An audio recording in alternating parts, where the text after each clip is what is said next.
Hi, I'm Tom, and this is Adult Game Reviews, where hopefully my reviews help you decide if these games are for you. I have a very special sponsor review this week in Lust Element. Lust Element was published by the same developer and publisher as Lust Academy. Lust Element was developed by Night Icons and published by Baron the Knight. Baron the Knight reached out and sent me a Steam key and one to give away, so if you're interested in winning a free copy of Lust Element, here's how to enter. 1. Be 18 years or older. 2. Be subscribed to the channel. And 3. Comment down below with the hashtag LustElement. I will randomize the comments and pick a winner on August 1st, so good luck to everybody. Lust Element goes in a very different direction than Lust Academy did. No more Hermione Granger lookalikes here, so you do get John Cena lookalike though. No more high fantasy, we are now in space, a personal favorite of mine, similar to games like Tales from the Unending Void to Project Passion. They all follow the same kind of formula. Step 1, get a ship. Step 2, find a crew. Step 3, chaos. So think Firefly. Lust Element is no different. You play the main character who Emily thinks looks like the Deep from The Boys. I'm in full support of women. You manage to get some info on a great mining spot, so you grab your friend April, who I think is pretty hot. You also pick up Lucas and Riley and set off to get rich. However, just like in The Expanse, you happen to see something that you weren't supposed to. This draws you into a world that is way above your pay grade. To survive, you have to outsmart everyone, including your own crew sometimes. So with the premise out of the way, let's get to the good. The game looks great. The renders can look anywhere from average to truly beautiful. Most of the time they're in the above average range. I don't think they're quite as detailed as some of the best games out there like Fresh Women, but it definitely looks good. It has a very clean look. There are animations which are hit or miss. There is also music and sound effects, all of which set the tone pretty well. When there are story events, they can be exciting. There are a few times I found myself sitting on the edge of my seat as I clicked through the story. I will discuss the writing a little bit later, but I have to give the developer credit for trying to world and universe build. April is French, so she speaks French sometimes. There's also space slang used, like spacers. Whenever I hear that, I think of The Expanse. One thing I think Lust Element did better than Tales from the Unending Void and Project Passion is the aliens actually look like aliens. Don't get me wrong, all the aliens have all the appropriate parts for games like this, but they actually look like aliens, not just humans with color variation. All this made the game feel like you were actually living in an alien universe. There's also a decent amount of lewd content. You have many opportunities with variety of aliens, if you know what I mean.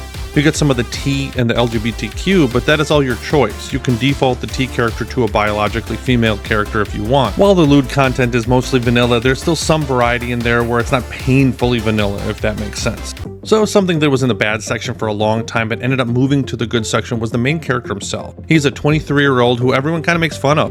He starts the game being impulsive and pretty dumb. I was worried that he was going to be a punching bag the whole game. I mean, having everyone just constantly putting the main character down is not fun. However, this does change. Not only do you see character growth, but I ended up actually liking the guy by the end. So everyone who said the main character is the worst on Steam, it does get better. Thank God. Okay, let's get into the bad. The only reason this game isn't in the S or A tier of AVNs is because of the writing.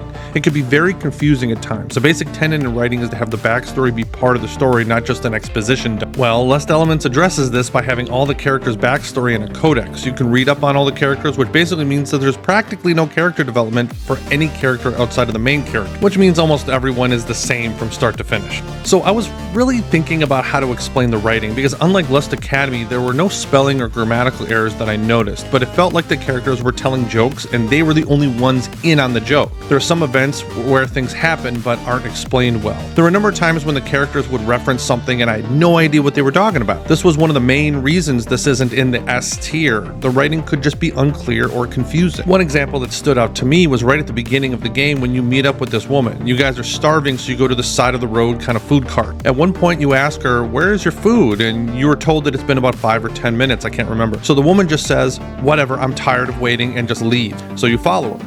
I was like, but what about the food? It's only been 10 minutes and you paid for it. Why just leave? Make it make sense. And that's just a silly example, but there are others where characters come to a conclusion that doesn't seem very clear as to how they got there. Since this AVN is about the plot with minimal character development, I didn't really have much of an emotional connection to any of the characters. There's some issues with animations being jerky. The story can also drag a little halfway through. There are also some issues with how quickly you get to the lewd content with certain characters like April, but these issues weren't that big of a deal for me. Just the writing was the main issue. Alright, now on the weird. First, the choices you have to make don't really matter a whole lot. There are a few decisions that I found actually make a difference in the story, but most of the choices end up the same outcome. I wasn't able to try every decision, but maybe 80% didn't matter. That's a ballpark. This is true for the loot content as well, so be prepared if you're expecting a lot of control over the story. This is, in the weird section because it's not bad or good. It feels pretty standard for a lot of AVN. Do you really think the main character looks like the Deep and this guy looks like Timo John Cena? I don't know, I feel like John Cena is closer than the Deep, but what do you guys think? Lastly, what is it with AVNs giving you a ship and taking it away so quickly? I don't understand. For the most part, Tales from the Unending Void lets you keep the ship even if you end up spending a lot of time off of it. In Project Passion and Lust Element, you actually lose it relatively quickly. This is my plea to any AVN developers making a sci-fi visual novel. Please, please, please, please, please, please, please, please, please, please, just let us keep the ship. It's hard for me to live out my dreams of owning my own starship when we keep losing it. Okay, all in all, I enjoyed myself with Lust Element. From the atmosphere, the cool aliens, and the engaging plot. However, the writing could be a problem, and I had to deal with a pretty unlikable main character for the majority of the AVN. While I did not connect emotionally to the characters, I found many events exciting. So more connection to events than people. If you can see past those negatives, I'm really happy to see another entry into the futuristic sci-fi AVN genre. We need more of these because I tend to love them. So I will definitely be jumping into Season 2 of Lust Element when it's released because the AVN ended with some really cool stuff happening and I want to see more. Thank you to Baron the Knight for the key and one to give away. If you're interested in entering the giveaway, please don't forget to comment down below with hashtag Lust Element. If you haven't seen my review of Marked for Eternity, you can check that out right here. Thanks again. Until next time.